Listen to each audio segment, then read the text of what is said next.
70 साल जिन्होंने देश में समस्याएं पैदा की, देश की आंतरिक व बाहरी सुरक्षा के साथ खिलवाड़ किया, वो आज देश की एकता अखंडता के विषय पर घटिया बेबुनियादी व्यंग कर रहे हैं। दुर्भाग्यपूर्ण है। और उससे भी ज्यादा दुर्भाग्यपूर्ण है कि वो उस बात का मजाक कर रहे हैं, देश के सदन ने एक मत संकल्प लिया था कि पीओजे की इंच इंच भूमि भारत की है और उसे भारत में वापिस लाना है। शायद कांग्रेस के सदन के नेता वो भूल चुके हैं, पर भारतीय जनता पार्टी के एक एक कार्यकर्ता को और देश के एक एक व्यक्ति को वो याद है कि भारत की सबसे बड़ी प्राथमिकता सदन ने तय की हुई है और निश्चित ही वो संकल्प सिद्धि तक पहुंचेगा और कोई भारत को रोक नहीं सकता।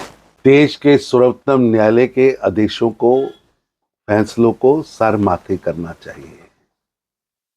कपिल सिब्बल साहब, प्रश्न नहीं है ये कि हार्ट ब्रेकिंग है कि पाथ ब्रेकिंग है। फैसला देश की एकता अखंडता को मजबूत करने वाला है। एक विधान, एक प्रधान, एक सोच, एक राष्ट्र। कण कण भूमि हमारी है, ये हमारी मातृभूमि है।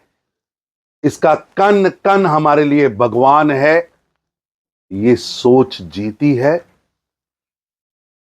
और तोड़ने वाली सोचें हारी हैं और एक भारत श्रेष्ठ भारत की नींव और मजबूत होकर उभरी है। इसलिए व्यंग नहीं, सर्वोच्च न्यायालय के फैसले को दूरगामी देश की तरक्की के साथ जोड़कर देखें। फारूक अब्दुल्ला शुरू से ही भ्रम पैदा करने का षड्यंत्र रचते आए हैं। कभी ये लोगों को कहते थे कि 370 का टूटी ही नहीं है, तोड़ ही नहीं सकता। फिर कहते थे कि न्यायालय जो करेगा हम उसे मानेंगे। अब फिर भ्रम पैदा कर रहे हैं। लेकिन देश जानता है फारूक अब्दुल्ला साहब कि नेहरू जी के इशारों पर ही जम्मू कश्मीर की संविधान सभा के चुनाव में प्रेमनाथ डोगरा जी की प्रजा परिषद को के सभी कागज रद्द कर दिए गए थे और शेख अब्दुल्ला जी की मुस्लिम कॉन्फ्रेंस को रेड कारपेट देकर बहुमत दिया गया था और उसके बाद ही देश के खिलाफ षड्यंत्र रचे गए। और उन्हीं नेहरू जी के समय में फारूक अब्दुल्ला जी के पिताजी आदरणीय शेख अब्दुल्ला जी को जेल में रखा था। देश सब जानता है, इसलिए भ्रम मत पैदा करें। कौन बायकाट की पॉलिटिक्स को बढ़ाता रहा, कौन 1000 वोट से 2000 वोट से एमएलए, एमपी, सांसद, मंत्री बनता रहा और किसने अभी जम्मू कश्मीर में पंचायत चुनाव का विरोध किया, बीडीसी चुनाव का विरोध किया। ये छल की राजनीति, ये भ्रम की राजनीति अब नहीं चलेगी। अब प्रधानमंत्री नरेंद्र मोदी जी ने जम्मू कश्मीर को विकास की राह पर ला दिया है, जम्मू कश्मीर को आगे बढ़ा दिया है। अब जम्मू कश्मीर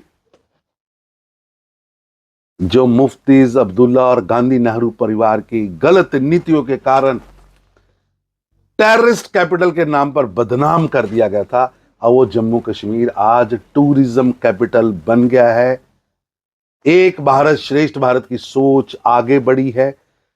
महिलाओं को, एससी को, एसटी को, अल्पसंख्यकों को, गुज्जर, बकरवाल, पहाड़ी, वाल्मीकि, इन सबको अधिकार मिले हैं। विकास और विश्वास का वातावरण है। अब ये रुकने वाला नहीं।